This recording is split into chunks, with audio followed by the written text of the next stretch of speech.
Hey guys, Galeforce Online here to bring you another one of my trash builds. Now this is my Necromancer PvP tank. Now I'm currently sitting on the PTS, but I wanted to show you guys this build. So this one is specializing in debuffing enemy players and basically using a taunt to do that, so definitely calling it a tank. You can't aggro players, so you need to be specific about debuffing players in order to make your group more protected or take less damage. Alright, let's take a look. So sitting at about 47k max health there, and 30k resistances there. So once I buff it up, it goes up to 35. Now you can go over the cap when you're in PvP, so 33k is the cap, but there's a lot of penetration that players will do that will break through your armor, so going over the cap is not a bad thing. So I've got a fair bit of stamina here as well with 23k, so most of my abilities do use stamina, and you have to be a lot more versatile in PvP than in PvE. Alright, let's take a look at the inventory items. So monster set I'm using is Shadowrend 2 heavy pieces. So when I take damage, I have a 15% chance to summon a Shadowy Clanfear for 15 seconds. The Clanfear attacks deals magic damage and also reduces the target's damage done by 5%. So nice little pet that you summon there, and anybody that it attacks, it does reduce their damage done by that 5%. The bad thing about it, it's not target specific, so it can target pets sometimes or players that you don't intend to target, but it is a bit of extra movement happening on the field, so it might confuse other players. The second one I'm using here is Bannies. So when I taunt a nearby enemy, you tether to them for 5 seconds. While tethered, you apply Major Maim to the enemy, reducing their damage done by 30%, which is really nice. I gain Major Vitality, which increases my healing received by 30%, and the tether is broken if they move more than 8 meters away. So with this one, you have to be fairly close range with the other set as well. So if you do target an enemy for a debuff, you need to stand very close to range of them. The next set that I'm using here is Vanguard's Challenge. So when you taunt an enemy player, they deal 35% less damage to other players, but do 35% more damage to you for 15 seconds. Now this one has received an overhaul, so originally it was 50% less damage to other players, but 100% more damage to you. They've balanced it out more with that 35%, so it is a little more usable for you, but a little bit less damage reduction for other players. So when you do taunt an enemy player, you'll see a tether of red lines. Unfortunately, I can't show you guys on the dummies here because they don't count as players, but it does affect them, but it's got a much further range of 28 meters. So if there's a massive battlefield, you can taunt several players there. They don't necessarily realize that this effect is present. It's just that their damage deal is reduced by 35%. Alright, on the front bar I've got a sword and shield, and on the back bar I've got a frost staff. Alright, let's take a look at these skills. So on the front bar I've got Inner Beast, which is the ranged taunt from the Undaunted skill line.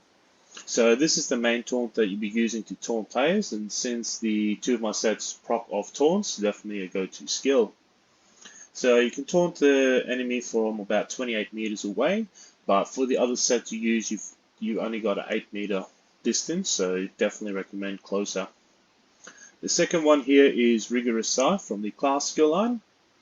So it deals about 4k physical damage, but you heal for 7,000 health for first enemy hit, and then any other targets in the area, could be pets as well, you gain an additional heal.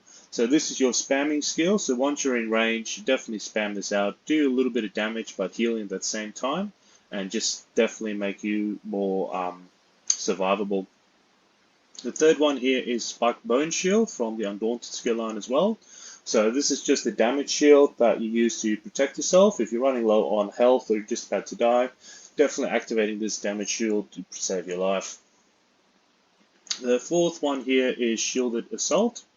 So this is from the weapon skill line. So you charge an enemy, dealing that 3k physical damage there and stunning them for 3 seconds. It has a range of 22 meters, so it's the gap closer. So closing the gap from you to the enemy and then staying within that range as an extra target so they can't target any other friendly allies around you. The fifth one here is Deaden Pain. So once there's a corpse on the ground, you can siphon that off, gaining 2 ultimate, healing for a bit, and with this morph you gain major protection for that 2 seconds. You can use the other morph as well, which just increases your ultimate gain, but I'm using this one just with that major protection just to gain a little bit of extra damage mitigation. The last one here is Temporal Guard from Sigil Order. So while slotted, you gain minor protection, reducing your damage done by 8%. I definitely don't use this ultimate. I'll use the ultimate on the back bar, but this is just a good one to have here for that minor protection. Now on the back bar, first skill I'm using here is Retreating Maneuver from the Alliance War skill line. So this is a flex spot. If you're doing something like Battlegrounds, you could probably put something else in here. This one I just put in here if you're doing Cyrodiil. So it definitely increases your movement speed and mount speed as well, so you can move around the map a lot faster. This one as well is reduces your damage taken by 15% if you have your back turned to the enemy. So anybody attacking you from behind reduces that damage you take. The second one here is Beckoning Armor from the class skill line as well.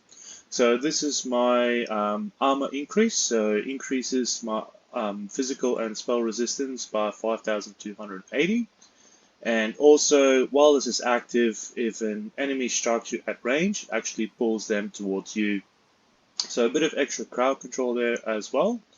But also, let's see the correct one here, that's right, reduces the damage taken from damage over time abilities while you have a Bone Tyrant ability active.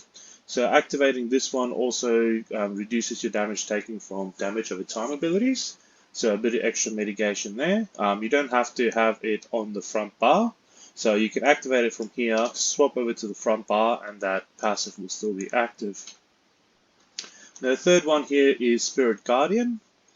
So it does a bit of extra healing there at the same time, but the main reason I have it here is while active, 10% of the damage that I take is transferred to the spirit, so that's an extra 10% damage mitigation there. Also, once these two abilities end, they do drop a corpse, which you can siphon up. Now, the other ability I use here is Stalwart Guard from the Alliance War skill line. So this is to support allies. So if you have an ally player next to you or close to you, activating this tether between them, which means that you take 30% of the damage that they would take. And now just to be sure that this is damage that before mitigation is applied.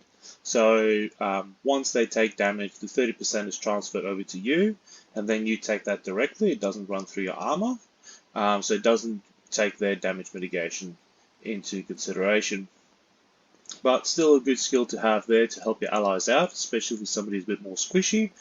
This can definitely pull them through. And while you are bounded to the ally, you gain and the ally gains minor force, increasing their critical damage done by 10%.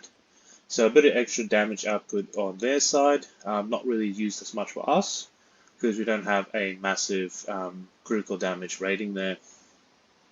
The last one here is just Dread and Pain again. So siphon up corpse, you gain 2 ultimate, you do some healing there at the same time, and gain major protection for that duration, 2 seconds. And also while this ability is slotted, my damage taken is reduced by 3%. So a bit of extra damage mitigation there. And the last one here is the Bone Goliath. So very cool animation ultimate. So when you activate this, your max health is increased by 30k, and you also get other abilities that buff that up. So You could probably push it to about 80-90k health at that point. And you also restore 30k health immediately as well. So while I'm transformed, the damage I deal also heals me at the same time, and also I have an AoE area around me that deals magic damage, and that is also returned to me as health. So very good ultimate to have, especially if you need to stay in one spot like capture the flag, or if you need to stand at the door with siege. Activating this ability will definitely make you very hard to kill. Alright, so it looked like this. Activating my bone armor. So you can see my resistance is sitting at about 35-36k there, but it's not a problem. Activating that spirit there, which heals me there at the nice same time. And then moving on to the front bar. Charge the enemy in. Do that AoE damage, healing there at the same time, and definitely having that taunt on as much as you can. So you can see the debuffs happening there with the major main. You can't see the other set proccing, unfortunately, just because it's not enemy players. Alright, thanks for listening, guys. If you have any ideas for builds that I need to do in the future, please let me know in the comments down below. If you like the content that I'm putting out, please hit that like and subscribe. Take care and be safe. Bye.